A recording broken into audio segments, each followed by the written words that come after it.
Ça y est, mon nouvel espace de travail est prêt. Dans cette vidéo, je vous explique le pas à pas de la rénovation de cet espace.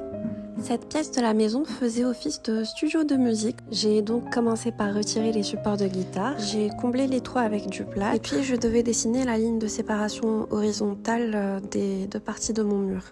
Les tasseaux de bois que j'ai achetés faisaient 2,40 m.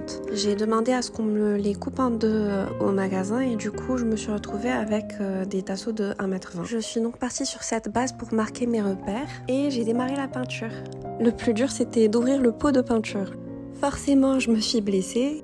J'ai quand même continué et à un moment je me suis rendu compte que ça saignait trop donc je devais aller me soigner. Puis j'ai finalement réussi à ouvrir le pot. Pour la partie supérieure, j'ai décidé de garder la même couleur qu'avant et j'ai opté pour ce vert olive pour la partie inférieure.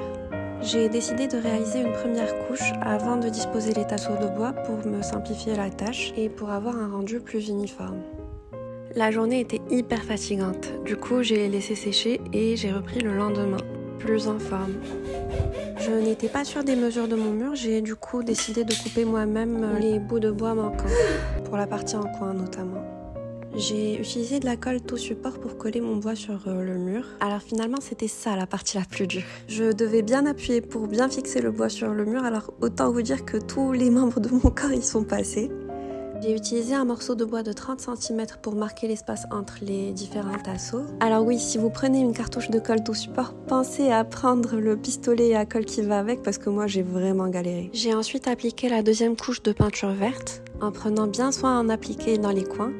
J'ai retiré le ruban adhésif de protection et j'ai fait des petites retouches parce que oui, j'ai quand même réussi à dépasser. Je vous laisse avec les commentaires de ma fille de 6 ans. Mais il y a quand même un truc qui manque. Regarde, c'est pas très joli avec ce petit truc là. Et là aussi, il y a des petits trous, des petits vides.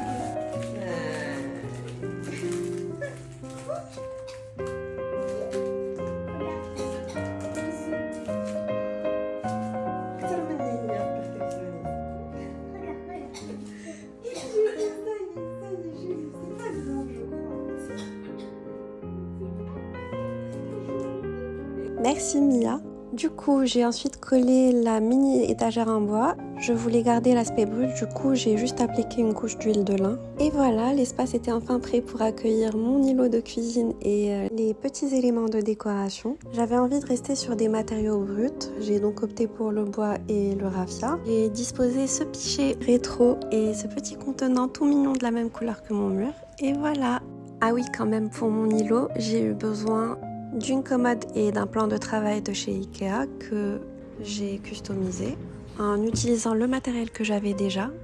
Ce meuble me servira donc à stocker mes différents ustensiles et assiettes que j'utilise pour mes vidéos et qui m'encombraient vraiment en cuisine.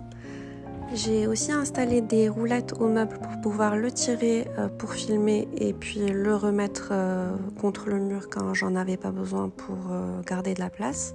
Et voilà, j'espère que ce format de vidéo vous aura plu et l'espace de travail aussi. On se retrouve bientôt pour de nouvelles vidéos de cuisine, mais pas que. Food is love. Spread it!